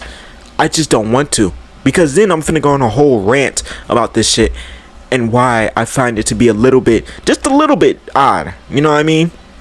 Not even a little bit, a lot. It's very odd. And someone's gonna be in the comments like, oh, it's JoJo's Bizarre Adventures. What do you expect? Okay, I'll give you that. It is JoJo's Bizarre Adventures by definition. It's bizarre by definition. I'll give you that. But still, sometimes I don't expect that. Sometimes I expect just a little bit more, a little bit different. Not the most random, self-insert acceptance. Because again, who was expecting Araki to just say that? Who? If someone could point me to the nearest person, I will shut the fuck up. As a matter of fact, there probably were a lot of people expecting Araki to say that. It's Hirohiko Araki. Like, he's different. Like, I still remember there's stories of him holding a grudge against his twin little sisters because they were mean to him when they were children. He held a grudge against a teacher a doctor, because he tricked him into thinking he was about to get a shot. He's done a lot of things, and it's a lot of interviews that when you actually read them, you're like, oh, you lived a very interesting life, Araki. Like, there are pictures of this man at 16 in a dress, I believe, for a play, if I remember correctly. Like, he's genuinely one of the most respected and also confusing figures in that industry, in the manga industry. But I love him. I fuck with him heavy. He made one of my favorite animes of all time, so I gotta fuck with him heavy. It's just crazy to think about the fact that he has a bug bite fetish, and he willingly chose to give one of the most degenerate Joestars that fetish too. But like I've said this whole video, how can I be surprised by almost anything he does? Because he's like almost the king when it comes to mangaka side quest. Like, for example, he's written a book about writing a manga. He's written a book about, about the subject of horror films and its influence on his work. Like, and he literally just names most of his characters and things just after Western music because he loves the music, even though he can't understand a single word that's being said most of the time. At least that's what he said. He said most of the time he just cannot understand it like that, but he likes the melodies. So respect. I have a lot of J-pop where it's the same. Don't judge me. I like anime. Today's a little bit of a quicker video, so if you did enjoy, make sure to like, comment, and subscribe. We're on the road to 5K, so anything helps. And until next time, peace. Let me know what videos y'all want too. Imagine being a narcissist and you get the shit beat out of you around 3 or 4-ish times by the same exact person, and you live with that person. And you just start thinking to yourself, well, I just gotta get stronger. And you get stronger. And he still beats your ass. What do? Y'all saw the title. Yeah, Jonathan, I was literally thinking about this yesterday when I was editing the video that came out yesterday. Jonathan, he was literally just on people, belt to ass. Belt to ass. He did Dio probably the worst way. You know, I don't feel bad, because every time you did Dio bad, I was cheering, excited, ecstatic. But I never thought about thinking it in the mind of Dio's, right? Because I literally broke it down on TikTok. But think about it like this. You had a whole plan when you got to these rich people's houses. And you like, man, I'm about to take over their whole estate. About to get all the money, the power. Finna go to law school. Do all that shit, right? Finna be the most popular nigga. And you get there, right? You're 13. You have someone who's supposed to be your little brother now. He's 12, right? Y'all around the same age, same height. You are just cruel to that nigga. Like, straight up awful. I'm talking about you killed his dog. You killed his dog. You be throwing mad insults at him, calling him scum, saying he's below you, saying he's beneath you, saying all of this shit. You just been saying mad shit whole time. You just been saying mad shit. And then you crossed the line. It was already enough that you were taking the attention that he was getting from his father away. Because again, there's only one dad. No mom, one dad. It's already bad enough. You made this nigga unpopular by spreading rumors. And you beat him in a boxing match because he was off his game. It's already bad. All those things are bad enough. But then, the one girl that he likes, you go and steal her first kiss, which is sexual assault. And you do it just to spite him. And that is what takes this nigga Jonathan over the edge. Like, really think about it. Dio probably got home, started chilling, literally maybe started reading a book. She was chilling. Then next thing you hear is, Dio! And Jonathan jumps over a fucking water fountain.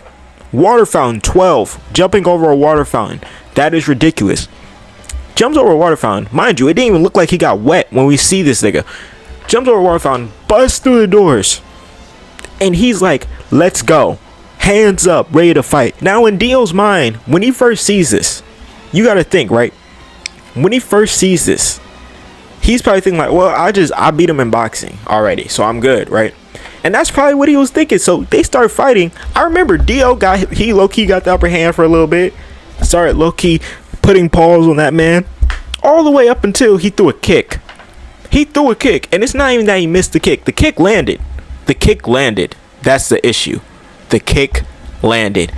And Jonathan ate it. Turned around. Grabbed this man's head. Headbutt. Whoa. Elbow smash to the nose. Wait. Then he started really beat. 1, 2, 3, 4. He hit this man with combos. I'm like, whoa. Whoa. Mind you, they are 12 and 13. And then he punched him so hard in the face, this man went flying back.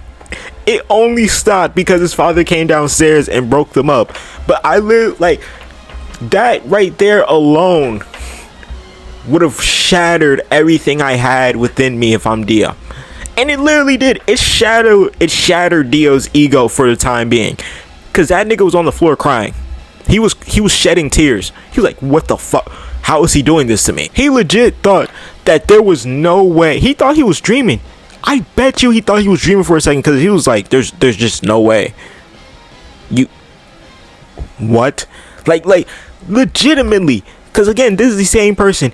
He had literally been bullying this man since he got there like a few weeks ago, or not even a week ago. It was just about a week at most, week or two.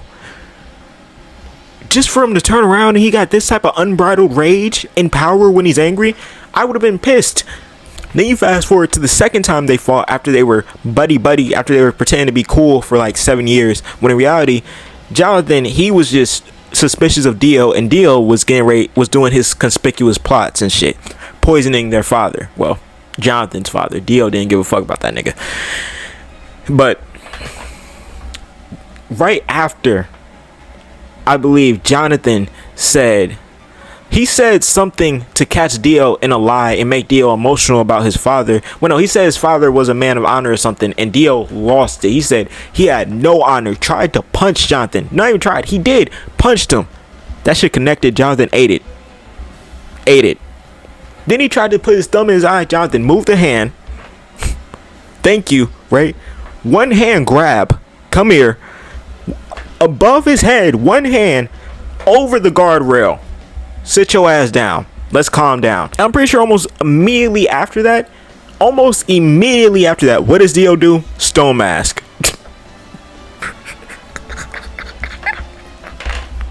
Almost immediately after that, Dio stone masked up.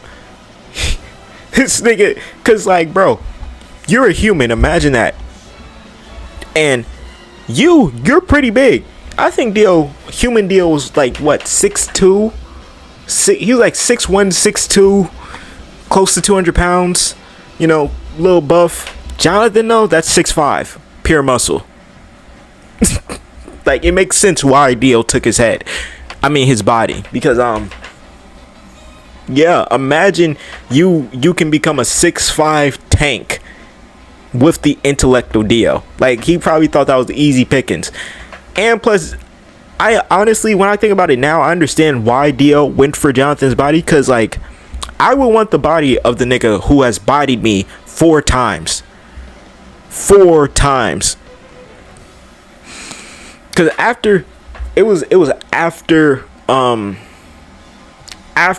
he becomes a vampire officially with the soul mask and all that, and he gives up his humanity, which again, I think that was partially due to Jonathan continuously beating his ass. Honestly, if I'm Dio and I was in the position where I could beat Jonathan up, I'm not worried about Jonathan anymore. He's whatever. But Dio was not in that position. He wasn't in that position. He was in that position for like 2 days when they were 13. After that, Dio knew he had to use his straight intellect against Jonathan. Like, because if he did it, he would have been cooked. But after he gets the stone mask and shit, and they start another fight, Jonathan was somehow, some way, still holding his own, which was flabbergasting Dio. Dio was getting so fucking mad when the mansion was burning down and shit, and Jonathan kept fucking showing up. Dio was like, yo, die. Fucking die. Like, Dio wanted that man dead so bad.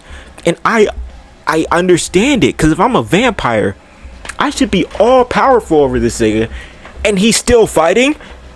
Why are you still fighting? Die. And then to make matters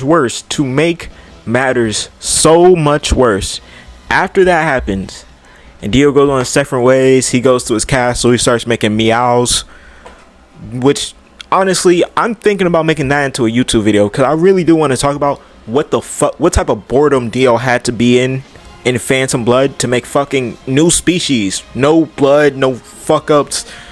And they look weird, and some of them can fucking talk. Like, I know, like, I'm sorry, this is a little off topic, but a meow, I literally saw that earlier. I was so fucked up, because I'm like, why was he just able to do that? It makes sense why he was able to fucking remove his head and put his head on Jonathan's body so easily. But you know, after all that shit, after it all, when Jonathan and Dyer and Straitso and Tom Petty, all of them niggas, when they make it to Dio's castle, and I forget who went first. But that nigga, he tried to do a thunder cross, got fucking frozen in ice. I think it was Dyer who got frozen and died. But after that fight, when you look at that fight, I literally remember watching it and being like, there's no way Jonathan just did Dio in an episode and a half. Again, I'm literally just sitting there like I knew part 9 was 9 episodes, but I thought maybe the last fight would be like at least 2.5 episodes. No. It wasn't. Jonathan was able to cut this nigga vertically like this down the middle, just for Dio to place himself back together and be like, that shit don't work on me. And he thought that shit was like an advantage. No, now I'm cutting you through the side, nigga. I was literally just looking at that shit like, When Dio's fucking head went tumbling off the cliff, I was like, and again, I bet you that's how Dio was. Imagine every stage of life and death now. Preteen, you got your ass kicked. Teenager, you got your ass kicked. Adult, ass kicked.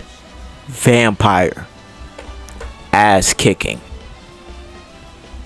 Like, see, like when I actually think about it, in the what, like 8-9 years Dio and Jonathan knew each other, Dio lost every fight except the very first one, which was a boxing match. And I don't even know if I can say if he won. Nah, he lost the last one too, because even when they were on the boat, somehow Jonathan still beat this nigga. And he may be like, oh, but Jonathan died. Yeah, he died, but you also have to remember this: Jonathan had Dio in a headlock like this by the time he died. He did.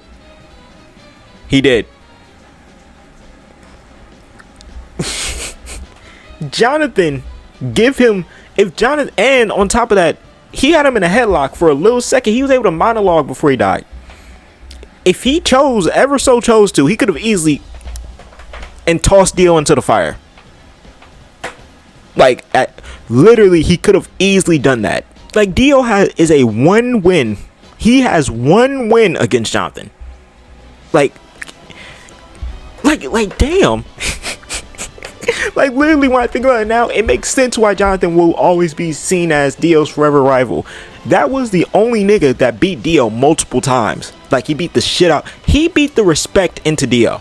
He beat Dio so much, he made Dio respect him. Do you know how crazy that is? You beat one of the most evil, literally evil incarnate. He's literally described in the show as pure evil. Evil incarnate. No humanity. He beat that nigga into respecting him. So if we tally up all the ass whoopings, right? The first one, Dio won. Second one, at the end of episode 1, Jonathan won.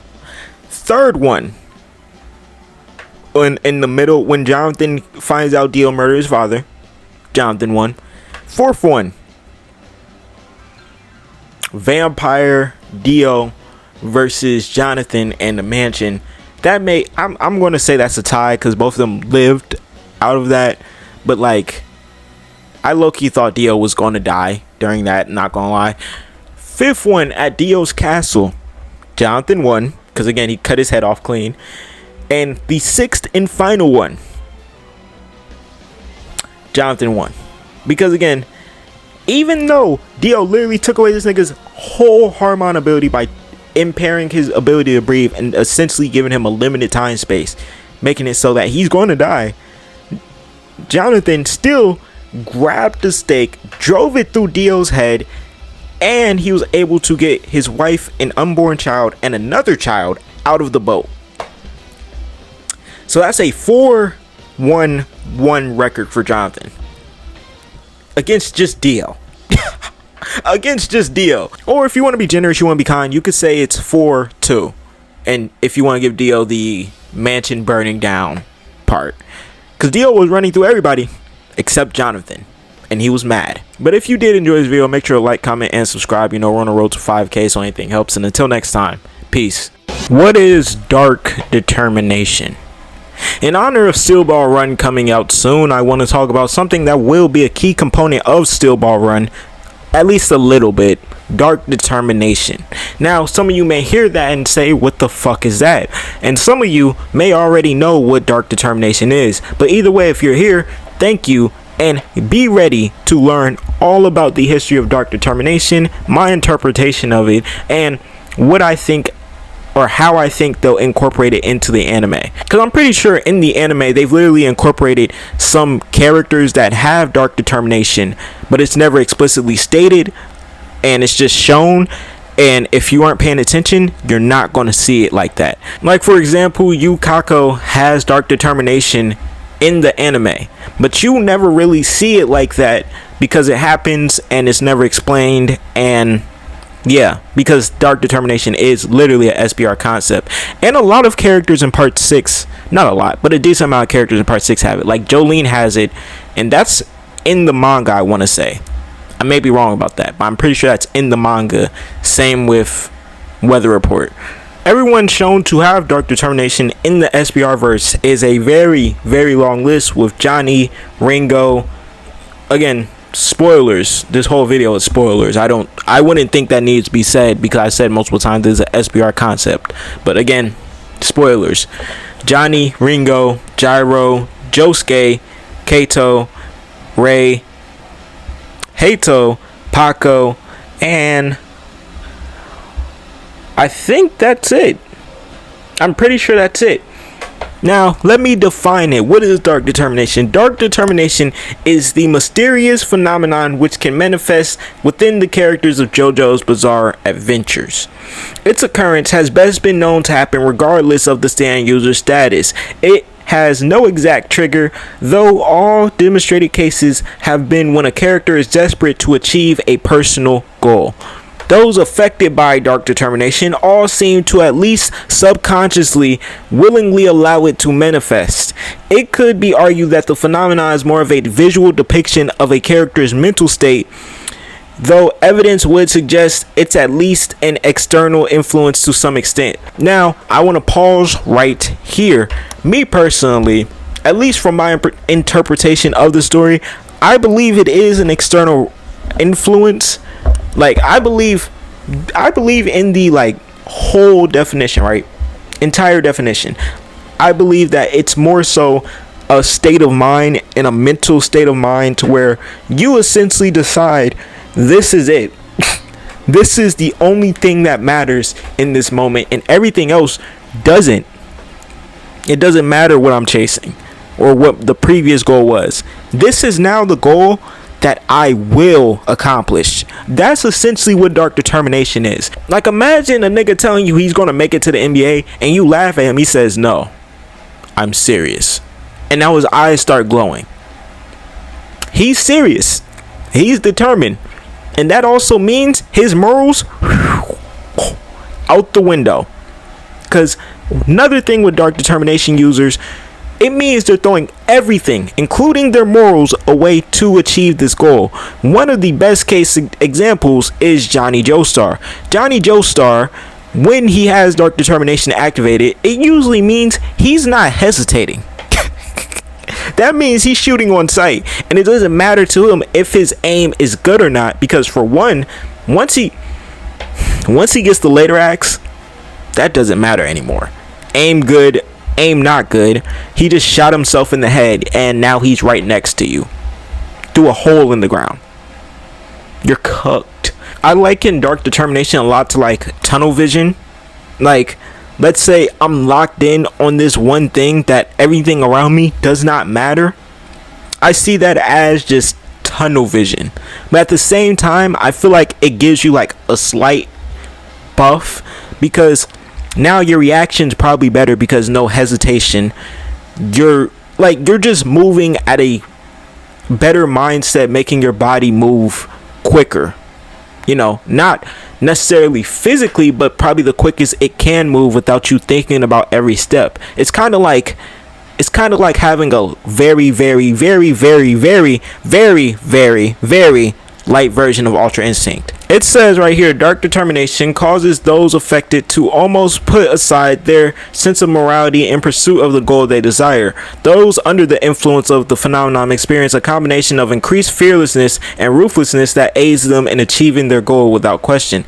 However, the potential consequences of tapping into Dark Determination's power may be severe, as a fair few of those who have personally allowed it to take over coincidentally meet a tragic end at some point in the future. Dark Determination was first noted occurring in universe by the fanatical gunslinger Ringo Rodigan. The one to give the phenomenon its name, it plays a central role in Ringo's The True Man's World philosophy. As proof someone has entered the true man's world themselves, those who follow the philosophy strive to achieve personal betterment through facing death head on, slowly diminishing one's own moral restrictions and self-preservation instincts in an effort to become a more perfect, efficient being. The end result would be to completely harness dark determination itself. And honestly, I think that's the best thing about dark determination. Like, don't get me wrong, I feel like a good amount of people have that shit in real life. You just literally can't see it, because dark determination, as it's described, is more mindset type, you know. But I feel like a lot of people have that in real life, where they'll be willing to make that move, even not even caring about self-preservation. You know, they'll be able to make that act without caring about what's going to happen to them. And I also just love the true man's world philosophy. And plus, like, if you haven't got to the ring, I love Ringo. Ringo is my nigga. I love him so fucking much. But I feel like his philosophy, though somewhat flawed, I feel like it is a very helpful philosophy. The idea of facing death head on, no matter what it is and what's the cause, though reckless, could, you know, boost your fearlessness, like they said. So I do really fuck with, and it could just boost who you are, like they said, in your ability to focus on one goal, one task, and block everything else. During his encounter with Johnny Joestar and Gyro Zeppeli, Ringo recognized that Johnny had already experienced the phenomenon, whereas Gyro had not, thus only had interest in fighting Johnny. Ringo's recognition of Johnny's case suggests dark determination is indeed a visible phenomenon rather than a state of mind. Now, me personally, I think dark determination is a visible phenomenon. I do, you know. It's weird, honestly. I feel like it's visible in the new universe. I don't feel like it's visible in the old universe. You know what I mean? Because again, Jolene, Weather Report, Yukako had it in the anime. Same with Stray Cat. But no one ever mentions them having dark determination or their eyes and their aura looking like that in the previous universe. But in the next universe, there's like 8 or 9 people who have dark determination. So I think it makes more sense that it's visual in that universe. Dark determination is kind of like the act of thinking without moving, just doing. You know what I mean? And though in that act of just doing, you're also just doing towards a goal, making you more ruthless and more able to cut anything that's in the way down. I also feel like dark determination would be, again, very useful if used correctly, if harnessed correctly. Like Ringo said, if you're able to completely harness it, you're able to lock in on one thing and be able to focus. That's why I feel like once Johnny got dark determination, shit got real wicked. Like, don't get me wrong, before then shit was already wicked, but once he got dark determination, and after both of them encountered Ringo Road again and experienced dark determination, shit got wicked fast.